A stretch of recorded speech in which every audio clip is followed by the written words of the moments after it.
everyone. For my micro lesson plan, today I am going to be demonstrating how to make Christmas tree shaped brownies. So a little bit of a close-up so you guys can see. They're brownies that are triangle shaped and then you decorate them to look like Christmas trees. I decided to do this because I thought it was a great thing for the holidays coming up. And I do a lot of crafty baking, so I wanted to do something that I was comfortable with. So first I'm going to teach you how to just make the brownies for this demonstration. Just because I don't know people's baking experiences, I decided to just use a pre-made brownie mix, so not using a homemade brownie. So this makes everything a lot easier. I know that everything was supposed to take about 20 minutes for you to do, but since you have to take into the amount of time that the brownies cook, it's going to be a little bit longer than 20 minutes, but you do get a waiting time while those brownies are cooking and cooling, so overall this won't take as long as you think. You can get stuff done in between that time that it's cooking, okay? So first I'm going to just show you the brownies. I have the brownie mix here. So for this overall, for the dessert, you need to have brownies, all right? And then you need to have your toppings, which I have frosting, and I also have Cool Whip because I don't really like frosting, so I prefer to have Cool Whip or cream. You can have sprinkles for your topping or M&Ms, really anything that you like and you prefer on your toppings. But for this case, I went with sprinkles and I went with mini M&Ms because those are the toppings that I liked. I also went to the Dollar Tree and I just got an 8x8 aluminum disposable pan to use for this. I found that the pan was perfect for this size, the 10-ounce brownie mix. It makes the perfect amount, a good thickness, and it's also a smaller cooking time too. So I would recommend, if you're using it, to do the Betty Crocker fudge brownie mix and an 8x8 square tin, which, like I said, I got most of the stuff at the Dollar Tree. So first off, if you're using this mix, you'll be able to follow the instructions exactly how they are on the back. But some of this stuff may change if you're doing a homemade brownie mix or if you're using a different mix. So first you want to just have a nice large bowl, and you're gonna dump that mix right into the bowl.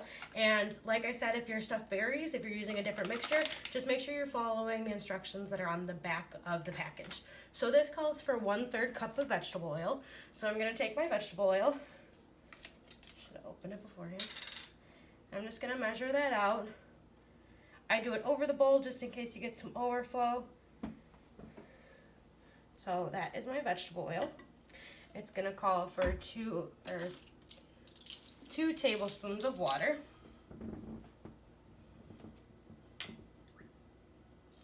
And 1 egg. I recommend cracking your egg with 2 hands. It just eliminates that possibility of having the shell get into the bowl. I keep the crack side up, and then I just push down on the egg and I let it go, and I open it up and I crack it. I find that this way you're less likely to get the shell into the bowl, and then you don't have to fish it out later. And for me to mix, I find that the best thing to mix is just with a normal fork.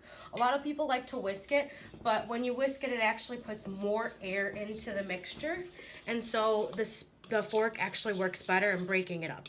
When you're mixing, you want to just make sure you're taking all that powder from the sides and really getting it into the mixture so that it's nice and even. It will kind of look a little clumpy. It's not going to look super smooth like a cake batter or anything because of the brownie mixture itself is super thick. So once you have this completely mixed together and nice and even, I like to just dump the bowl kind of halfway, and if you can see back there, I left some powder, so I know it's not mixed all the way. So I'm just gonna make sure I really get down to the bottom and mix all of that powder into the mix.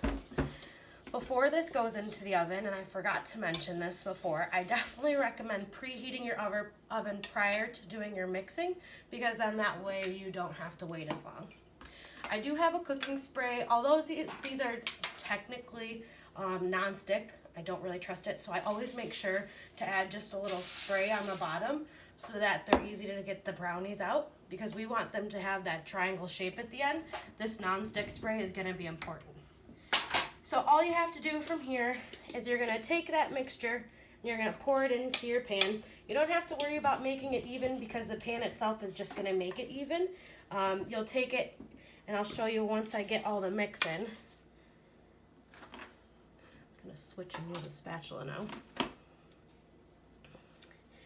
You'll be able to make the mixture nice and evenly spread across this pan once I show you my next little trick. When I'm cooking brownies, I like to have mine a little bit more gooey, but when you're doing these Christmas tree brownies, you really want to cook the brownies for that full cooking time, because the more gooey they are, the harder it is to get that triangle shape when we cut it later. They're going to be more likely to fall apart. So, like I said, you don't have to worry about making that mix super even, because what you're going to do is you're just going to take the tin and you're going to just kind of tap it on the table. It's going to make sure that the batter is evenly dispersed. But the other thing, and this happens a lot when people are cooking brownies, is if you don't get a lot of the air out, you're going to get cracks on top of the brownie, and it's not going to be a nice smooth flat surface. So if you tap this, you'll notice that a lot of air bubbles come up and they'll start to pop, which means that there will be less air in your mixture and you won't notice that cracking on the top. So once you're done with that brownie mix, it's nice and easy to make, pretty quick. It's probably about 4 or 5 minutes to make. You're gonna just throw it into your oven, whatever is determined by your package or your home recipe. This one is gonna be 350 degrees for about 26 to 28 minutes. I'm gonna do it for 28 minutes. Like I said, I don't want these brownies to be gooey this time. So I'm gonna go throw them into the oven real quick.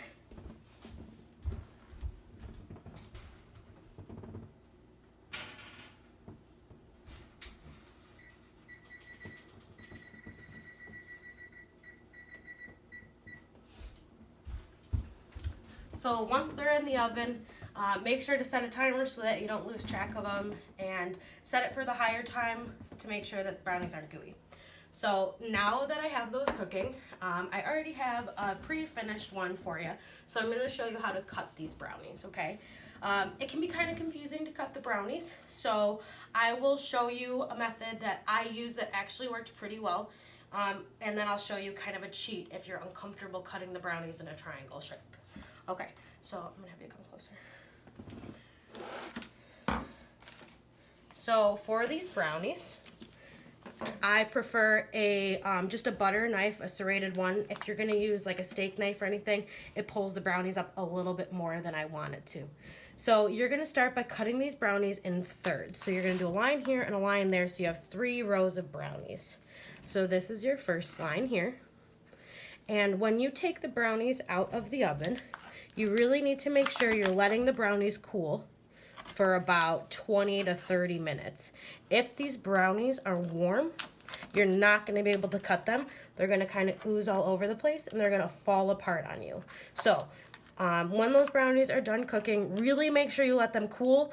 You can, if they're your own brownies that you're eating, I always take my hand and just kind of tap the top to make sure that they're cool. If you feel any heat at all, you're gonna know your brownies are gonna break apart. So we have the thirds here, and then what I'm gonna do is I just turn my tray and I'm gonna take from this top corner, I'm going to just come at a smaller angle and I'm gonna come diagonal. I'm not gonna go corner to corner because that's not gonna give me the cut I want.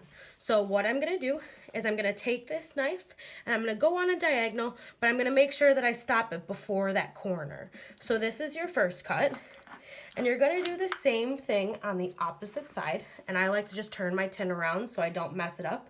So then you're gonna take this corner here, and instead of going from this corner, you're just gonna make a line parallel to this one, and you're just gonna do a diagonal line again.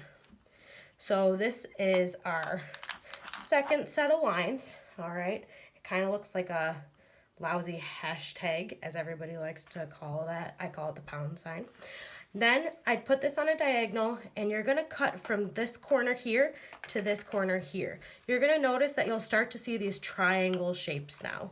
You're just going from these corners now, because when you connect these corners, you'll get those triangle shapes.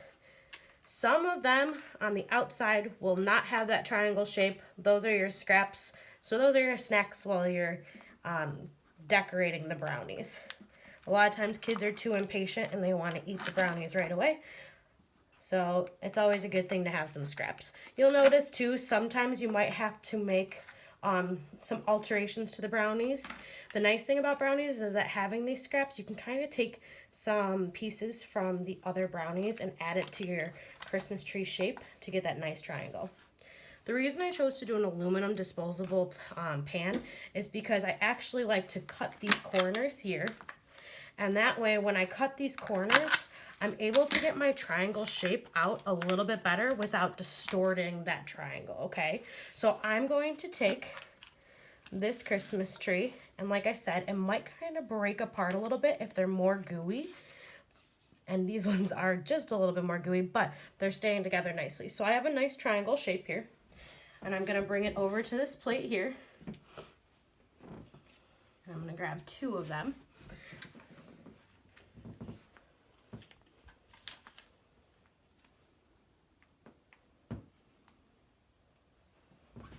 This project is a little bit gooey and a little bit sticky, so I recommend having either paper towels on hand or having your like a napkin or a wet wipe or anything like that. And if it gets distorted, there's always some extra brownie mix where you can take that off of the knife and add it to like the corners or the edges of your brownie to fill them in. All right, so there we have the triangles. You can kind of see here. And then we're gonna move on to decorating. So this is the last step, probably the most fun step for the kids if you're doing this with kids. I think that they really like to do this part. So I decided to have frosting available and whipped cream.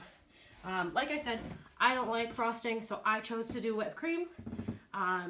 Whipped cream, you can't really decorate it in lines that we did on these Christmas trees where you can control the pattern. The whipped cream kind of has to just be spread across the whole tree. But you can try to do lines. I just didn't attempt it because I didn't think it would work so well.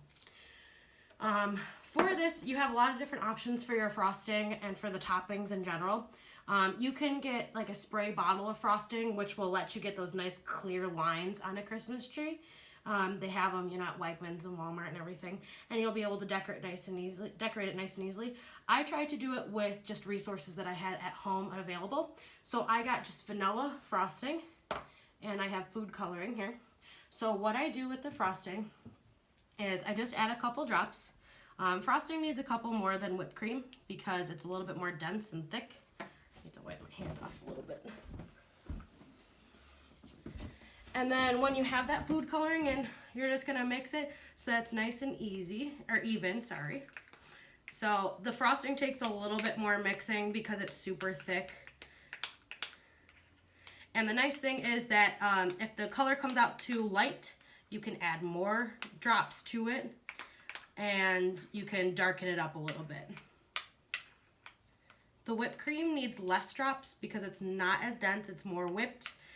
It's fluffier and it's lighter, so you don't need as many drops. But the same thing is if you notice that it's not dark enough for you, you can always add some extra green dye to it to get it to be the color that you want to.